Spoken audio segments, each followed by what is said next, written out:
It's fun around, and my name is Jordan, and we are at week four already for NFL. Pretty soon we're going to be in NBA season, and then we're going to be in NBA playoffs. But we're at week 4 for NFL. Had a nice little boost with viewership recently. It's pretty cool.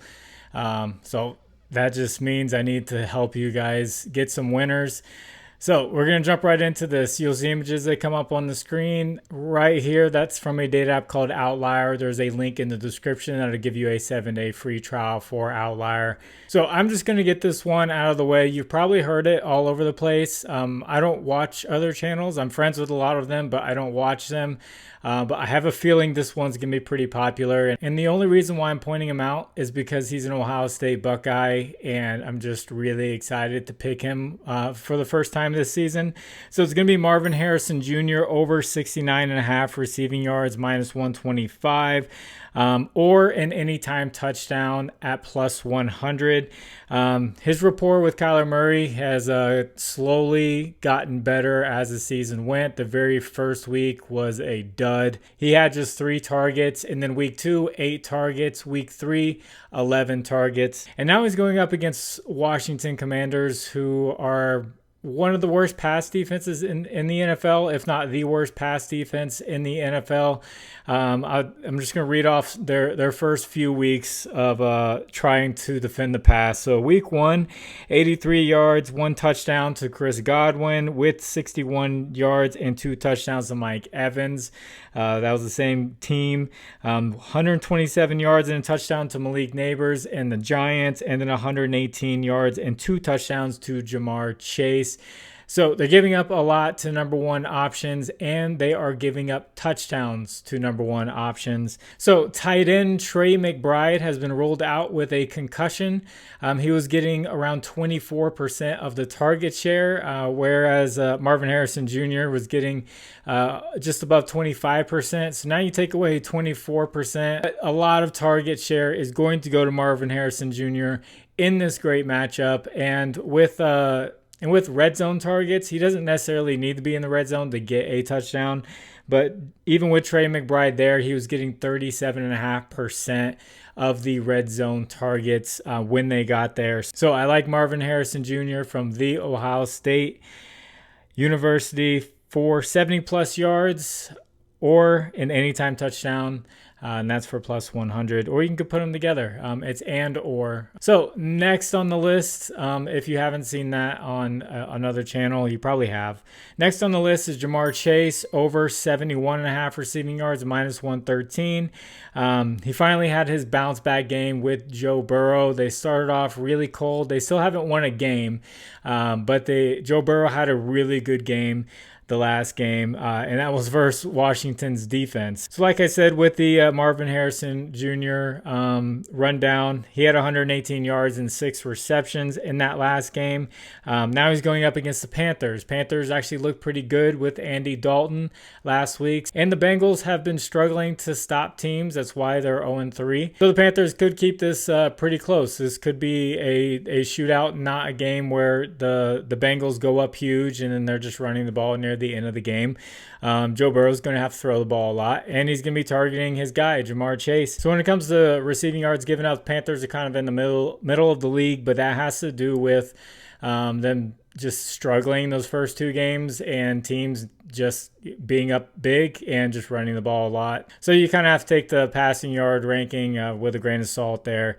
We should see 2 bad defenses, and Jamar Chase should definitely get a ton of targets in this game. So if you guys could, please like the video, and if you haven't, please subscribe to the channel. If you have a little bit of extra time, could you leave a comment for the algorithm? Could you just put the number 4 for week 4, just put number 4, and that helps get the video out there. And if you also want to try out a new sportsbook, check out Bet365. There's a link in the description that'll take you there. Just a $5 bet will get you $200 back in bonus bets. So thank you to anyone who uses that link. In this third pick, one of the shockers of the season, Sam Darnold. I like him for over 1 interception, so over 0.5 interceptions, minus 140. He's gone over in 2 out of 3 games. He's actually leading the NFL in touchdown passes, just major shocker with the Vikings, and a big part of the Vikings' success so far has been their defense, but he has been making it a lot easier for them. So now he's facing a Packers team who, with Malik Willis, have been pretty competitive, keeping games close. So Sam Darnold's going to need to throw the ball. I know Jordan Love is questionable, trying to get back. If he does get back and he is fully healthy, definitely should be a competitive game. But the Packers is actually leading the league in interceptions. They have 7 total interceptions in the first 3 weeks. So they're definitely flying around, causing turnovers. And Sam Darnold, like I said, he's just been a surprise, but he still has been throwing at least an interception in 2 out of the 3 games. And this is going to be a really tough defense here.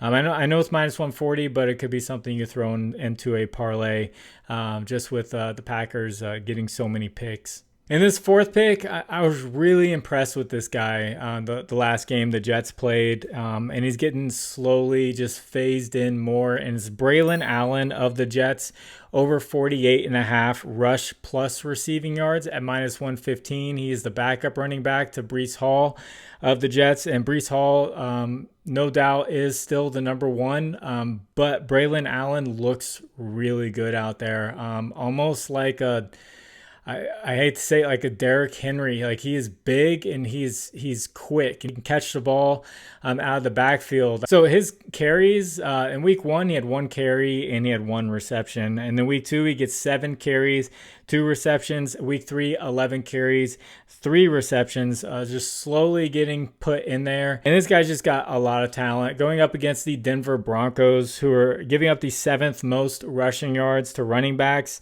this year. They're in like the middle of the league when it comes to reception yards to running backs. So the Jets are the better team here. Hopefully they get the lead. But whether they have the lead or they're playing from behind, he's still going to be involved, getting receiving yards, or, they have the lead. He's going to help run the clock out there. They want to keep this split just so Breece Hall is going to be fresh throughout the season, and he's going to be fresh throughout the season. This guy is just really talented. You can just tell. Breece Hall kind of runs like Le'Veon Bell. If you watched him, he's a very patient runner. And then Braylon Allen's, like I said, like Derrick Henry, he's just big, like 230. And I looked at the Broncos games and tried to see if I could find like a comparison type player. And I know it's not perfect comparison, but Jaylen Warren of the Steelers had 9 carries for 42 yards and 2 catches for 19 yards. So, and he's the backup there. So I kind of see the same type of game there. Jaylen Warren is he's a bigger back, but he's more of a receiving type back out of the backfield. Not a perfect comp, but I still think that could be the type of game that Braylon Allen has here. And before I get into this last one, if you want to get away from Prizepicks and try out something new that has better odds, better payouts, more options, all that stuff, check out Underdog Fantasy, Sleeper, ParlayPlay, and ChalkBoard. Use promo code FINDAROUND11 on any of these. They'll match your first deposit up to $100. Underdog's doing up to $1,000, and there's links in the description. That'll take you there with the promo code. Thank you to anyone who uses those. This last one is going to be a guy with a tough matchup, but I feel like his line has just been brought down just a little too much, and we're getting a discount here. It's going to be Alec Pierce of the Colts, over 23.5 receiving yards at minus 110. He's gone over in all 3 games this season by a pretty large margin, almost doubling it in his lowest game. So like I said, he has a tough matchup against Pittsburgh. They're giving up the 5th least passing yards to teams this year. But Pierce also went up against Houston, who's giving up the 6th least, and then Chicago is giving up the 7th least, and he played really well against those teams.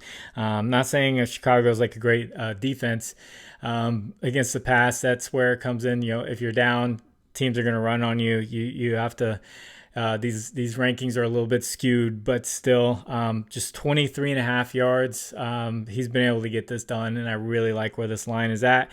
So I'll take the over on it for Alec Pierce. So if you guys want to discuss lines further, I have a Discord. Link is in the description. You can hop on in there. Conversation will be going on for NFL. We have WNBA playoffs for the 2nd round. I'm getting pretty close to NBA, kind of excited for that. And that Discord is free. You can just jump on in there and to start bringing your research and helping people out. And as far as the recap goes for Thursday Night Football, I had Daniel Jones for an interception. He threw it right there near the end of the game with a Hail Mary. He actually was pretty accurate for most of that game. The Cowboys weren't able to get too much pressure on him, which was surprising. But got lucky there with that Hail Mary pass. And then I had Jalen Tolbert over 27.5 receiving yards at minus 113. Tolbert had 3 catches for 24 yards, came up just short. He also had a 26-yarder that was called back with 2 penalties on both sides. So they replayed the down. But, sometimes the big play happened because of the holding call and all that. So not going to complain about it. But he just came up a few yards short. I hope you have a good Sunday. God bless you. It's fun around. My name is Jordan. I will catch you on the next one. Bye.